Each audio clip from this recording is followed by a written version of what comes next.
இயக்குனர் மற்றும் நடிகருமான அபிஷன் ஜீவந்த் அவர்கள் வந்து அடுத்ததாக ஒரு புது படத்துல நடிக்கிறதுக்கு கமிட் ஆயிருக்காரு. ஆக்சுவலா இவருடைய இயக்கத்துல வந்த டூரிஸ்ட் ஃபேமிலியும் சரி, இவருடைய நடிப்புல வந்த வித் லவ் திரைப்படமும் சரி, ரசிகர்கள் மத்தியில அமோக வரவேற்பு அடைஞ்சது.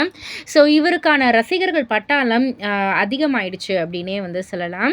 ஸோ இப்போ அடுத்ததாக அபிஷன் அவர்கள் வந்து சிவராஜ்குமாரோடைய நடிப்புல அவருடைய படத்துல வந்து இவருமே வந்து நடிக்கிறாரு. அதாவது அவருக்கு மகனாக வந்து நடிக்கிறாங்க. இந்த படத்தை கௌதம் சிவராமன் அவர்கள் தான் வந்து இயக்குறாங்க.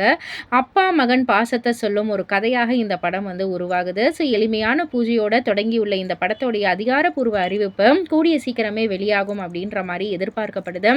சிவராஜ்குமார் அப்பாவாகவும் அபிஷன் அவர்கள் மகனாகவும் நடிக்கும் இந்த ஒரு படம் ரசிகர்கள் மத்தியில் நிறைய எதிர்பார்ப்பு கொண்டு இருக்கு. பொறுத்திருந்து பார்ப்போம். இதை பற்றி நீங்கள் என்ன நினைக்கிறீங்க? உங்களுடைய கருத்து என்ன அப்படின்றத கீழே உள்ள கமெண்ட் பாக்ஸில் குறிப்பிட்டு சொல்லுங்கள். மறக்காமல் சேனலை சப்ஸ்கிரைப் பண்ணி பக்கத்தில் உள்ள பெல் ஐக்கானை கிளிக் பண்ணிவிடுங்க.